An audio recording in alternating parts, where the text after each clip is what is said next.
Hello, and welcome to this quick chat, which is part of Laser Focus World's Photonics Next Summer Summit. I'm John Lewis, Editor-in-Chief of Laser Focus World, and I'm talking with David Douglas, Senior Product Manager at Denton Vacuum, which is a company that produces thin film deposition systems for optical coating fabrication as well as other applications. Hello, David. Hello, John. How are you doing today? Doing well. Thanks for being here. So to start, David, why don't you tell us a bit about Denton Vacuum and its thin film deposition systems? All right, thank you. Denton Vacuum is one of the early pioneers in thin film vacuum deposition systems. Richard Denton was one of the founders of optical coatings, in fact, and he founded the company in the mid-1960s, and we've been working on optical coatings ever since. We have a family of tools in a variety of different technologies, including magnetron sputtering, evaporation, PECVD, and now ion beam sputtering. And they come in a variety of sizes and shapes, running from tabletop SEM coaters all the way up to giant 100-inch, 3-meter diameter space telescope coaters. One thing that Denton likes to do is we like to put a fleet of tools in the customer in a variety of applications, but maintain a consistent look and feel and components, so you get the high reliability and ease of use from a large supplier while being able to customize each tool to the particular applications. And that's kind of the niche that we like to find ourselves in. Can you talk about some of the larger trends that you're seeing in thermal imaging devices and in the IR market? Yeah, so one of the places we've been for a very long time is in the infrared detector market, particularly with defense customers. And that's something that we've been doing for many years. Defense applications are pretty well known for IR detectors. Lately, it's gotten much, much bigger. There are a couple of major drivers in the automotive space and in the cell phone space where people are hoping to put cameras. But the real driver lately has been COVID-19. There's been a large number of devices needed for both individuals on the IR thermometers, as well as large area surveillance in the IR cameras. So the demand is just booming right now. And that seems to be unchanging for the next few years. We're just going to see more and more of this large scale fever detection in public spaces and as you enter buildings. And so the demand is really growing for better imaging, better temperature detection, better temperature accuracy, and cheaper devices, of course. What are some of the applications for the new ion beam line that Denton Vacuum has? Well, the one in particular that we could talk about in this meeting is the IR microbolometers. When you talk about an IR detector, there's a number of different technologies for the individual pixels. The largest deployed one is these microbolometers. Now, that is a MEMS device in which you suspend a thermally responsive material over a CMOS device to a readout. So what the basic detection scheme is, infrared light hits an infrared absorber material, and you measure a change in that. In this case, we use a semiconductor. It can be silicon, or it can be, most of them are vanadium oxide. Vanadium oxide is well deposited with the ion beam sputtering systems. So that's basically the main use for the ion beam deposition systems, ion beam sputtering systems here. Can you talk about the role of ion beam sputtering, or IBS, in box-based microbolometers? Yeah, so this infrared absorber material that we put on, it has to be a very precise thickness so that it has the right resistance, and it has to have the right chemical properties. It has to be the right phase of vanadium oxide. Vanadium oxide can be VA02, VA203, VA205. They all have different properties. They're all semiconductors, but they're all slightly different thermal properties.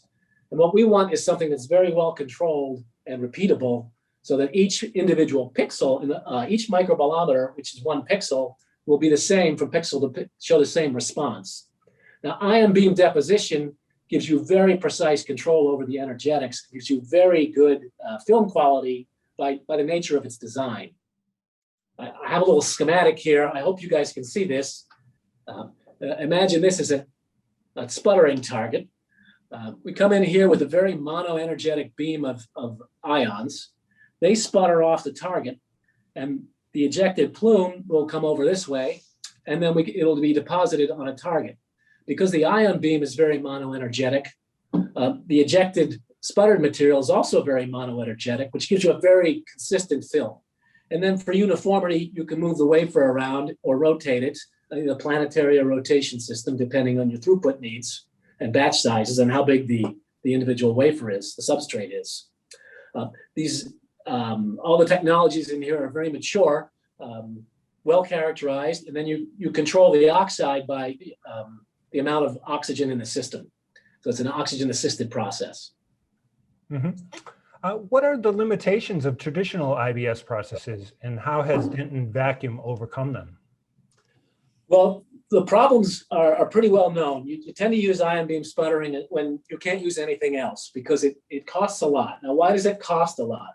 So we have a very large target here, but when the ion beam comes in, you tend to only use a very small amount of the target.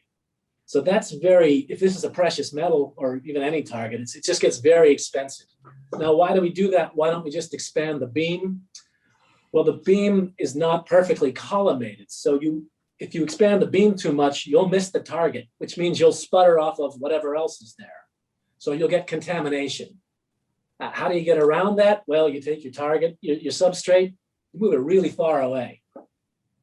That makes it a very large vacuum system, higher cost, higher footprint, and then you still have the problem of the target with the very small erosion zone.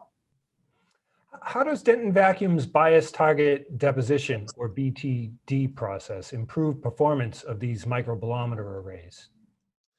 So the bias target gives you a very interesting solution to those problems I just enumerated. Imagine instead of having a very energetic beam here, we just put low energy ions that are below the sputtering threshold of the target. So we have a kind of a sea of ions in front of the target, still low density, still in a relatively high vacuum. And then we put a large negative bias on the target.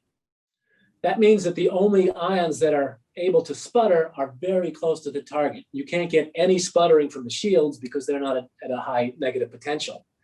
So you get good sputtering from only the target. You can sputter across the whole target. And you also get finer control of the energetics. You could put a more collimated, tighter energetic space spread on the beam so that ejected ions are more monoenergetic. You're also eroding from the whole face, so the oxygen content is easier to control.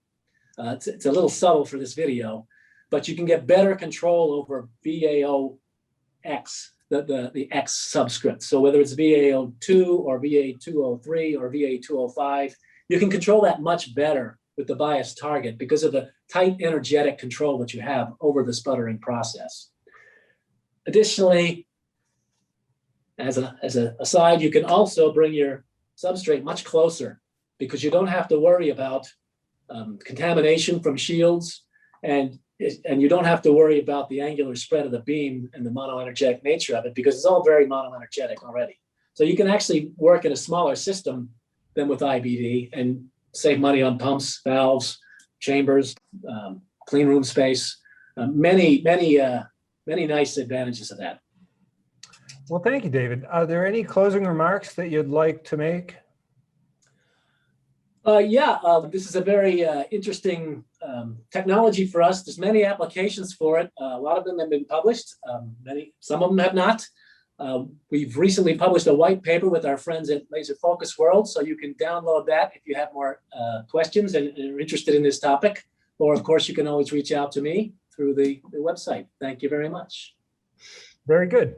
On behalf of Laser Focus World, I would like to thank our informative quick chat guest, David Douglas of Denton Vacuum, for joining us for this Photonics Next Summer Summit to discuss how the BTD process improves the performance of microbolometer arrays in IR thermometers, broad area detection at airports, and other thermal imaging applications.